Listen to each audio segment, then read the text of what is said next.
On vit dans un monde industriel. Et quand je dis ça, je ne parle pas seulement des usines avec leurs grandes cheminées. Je parle de la manière dont on a industrialisé presque tout. Le travail, l'art, le divertissement et même nos relations humaines. C'est un peu comme la bouffe industrielle, vous voyez? Ça nourrit vite, ça remplit un besoin immédiat, mais sur le long terme, ça nous abîme. Le travail industriel, c'est un travail standardisé. Il a été pensé pour le rendement, pour la productivité, pas pour l'humain. C'est une machine dans laquelle on doit s'insérer. Et cette machine devient particulièrement destructrice quand on n'aime pas ce qu'on fait. Surtout quand on y reste des années, piégé dans une routine qui nous vide de notre énergie et de notre sens. Beaucoup de gens ne travaillent pas par passion. Ils travaillent pour rentrer dans le moule, pour cocher les cases de la société, pour être vus comme normaux. Et c'est là que ça devient tordu. Quand quelqu'un décide de sortir de ce moule, ça dérange. Ça dérange profondément, même si cette personne ne fait de mal à personne. Prenons l'exemple de l'allocation aux adultes handicapés, l'AAH. C'est un droit, ce n'est pas un privilège.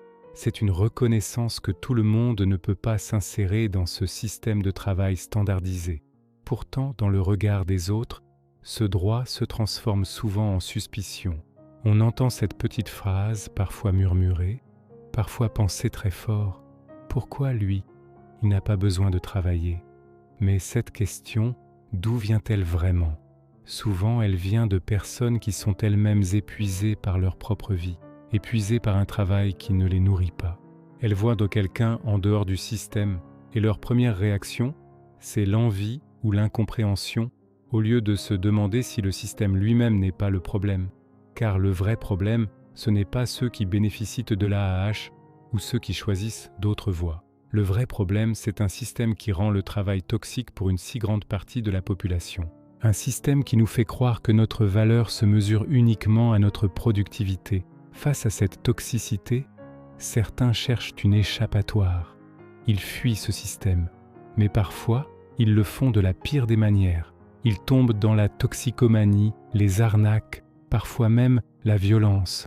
Sur le fond, ils ont raison sur une chose. Ce monde du travail, tel qu'il est conçu, n'a souvent aucun sens.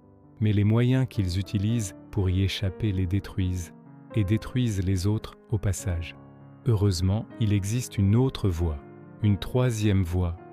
On peut refuser le système sans pour autant perdre son éthique, sans devenir cynique ou destructeur.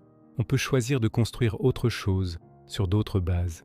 On peut créer sans chercher la rentabilité à tout prix, penser sans avoir pour objectif le pouvoir ou la domination. On peut apprendre à vivre sans cette soif insatiable de vouloir toujours plus vite, toujours plus grand. C'est un chemin de sobriété choisi, pas subi. Même l'art est devenu industriel. Regardez autour de vous. Les artistes sont souvent transformés en produits. On ne parle plus de leur art, mais de leurs chiffres de vente, de leurs statistiques sur les réseaux sociaux, du planning de leur tournée mondiale. Ils deviennent des marques.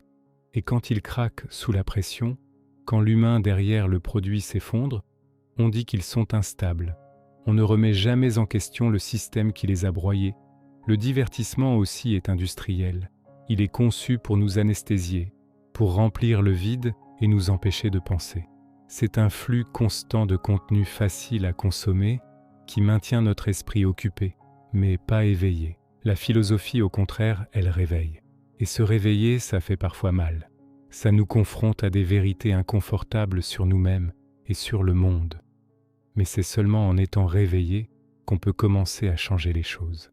On pourrait vivre plus sobrement, avoir moins de possessions matérielles, mais plus de liens, moins de compétition, mais plus de coopération. On pourrait échanger cette course effrénée contre plus de temps pour soi, pour les autres, pour trouver du sens. On pourrait aussi réduire notre impact. Nous vivons sur une planète aux ressources limitées, et notre mode de vie industriel la détruit à une vitesse alarmante. On pourrait consommer moins, on pourrait arrêter de détruire le vivant. Nous ne sommes plus des hommes des cavernes luttant pour leur survie. Aujourd'hui, on a le choix. On peut vivre sans tuer des animaux pour se nourrir, par exemple. Ce n'est plus une nécessité. Le problème, ce n'est pas notre corps ou nos besoins fondamentaux. Le problème, c'est l'habitude, la tradition. C'est le confort du déni qui nous empêche de voir les conséquences de nos actions. Le pouvoir aussi est industriel. C'est une machine qui attire ceux qui veulent en dominer, contrôler, imposer.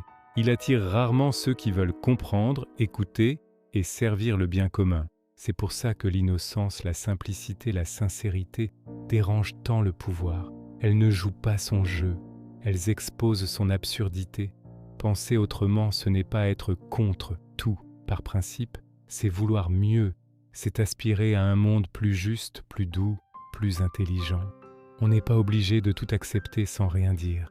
Mais on n'est pas non plus obligé de tout détruire dans un élan de rage. Il existe des chemins entre ces deux extrêmes, des chemins plus lents, plus réfléchis, plus humains, des chemins où l'on prend le temps de construire, de réparer, de prendre soin.